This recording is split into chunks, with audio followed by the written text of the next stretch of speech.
స్థాయిలో జరుగుతున్న స్వచ్ఛాంధ్ర అవార్డ్స్ కార్యక్రమానికి వచ్చేసిన గవర్నమెంట్ మరియు జమ్మలమడుగు శాసనసభ్యులు అర్జునారాయణ రెడ్డి గారికి, అదేవిధంగా జిల్లా కలెక్టర్ శ్రీ చైతన్య శ్రీధర్ గారికి, సిఓజెడ్పీ శ్రీమతి ఓపీఎం గారికి, కమిషనర్ కడప కార్పొరేషన్ మనోహర్ రెడ్డి గారికి, అనురాధ గారికి, రవి గారికి, ఇంకా కమిషనర్స్, మిగతా commissioners, MPDOs, district officers, awardees అందరికి కూడా నమస్కారం. ఈరోజు మనం స్వచ్ఛాంధ్ర అవార్డ్స్ ఫస్ట్ ఎడిషన్ ఇక్కడ జిల్లా స్థాయిలో ప్రోగ్రామ్ జరుపుకుంటున్నాము. సేమ్ టైం ఇప్పుడు స్టేట్ లెవెల్లో కూడా ప్రోగ్రామ్ జరుగుతుంది.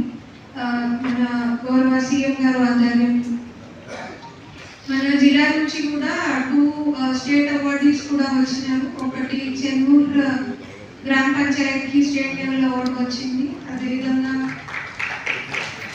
గుండగుంటలో ఉన్న బిఆర్ అంబేద్కర్ గురుకులంకి కూడా స్టేట్ స్థాయిలో అవార్డు వచ్చింది. సో మొదటిగా వాళ్ళిద్దరికి కూడా కన్సర్న్ పంచాయతీకి సంబంధించి సిబ్బందికి, అదేవిధంగా కన్సర్న్ డిస్ట్రిక్ట్ ఆఫీసర్స్కి కంగ్రాచులేషన్స్.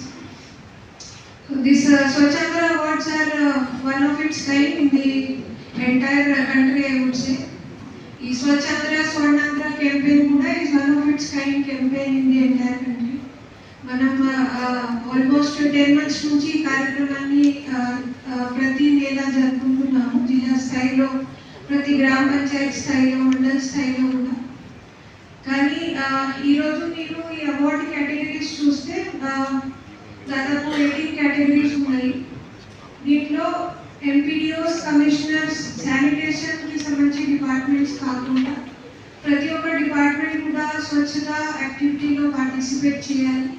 ఆ ఉద్దేశంతో ప్రతి కేటగిరీలో స్వచ్ఛ హాస్టల్స్, స్వచ్ఛ హాస్పిటల్స్, స్వచ్ఛ స్కూల్స్, స్వచ్ఛ ఎన్జిఓస్, సో చాలా కాంప్రిహెన్సివ్గా ఈ కేటగిరీస్, అవార్డ్ కేటగిరీస్ పెట్టడం జరిగింది.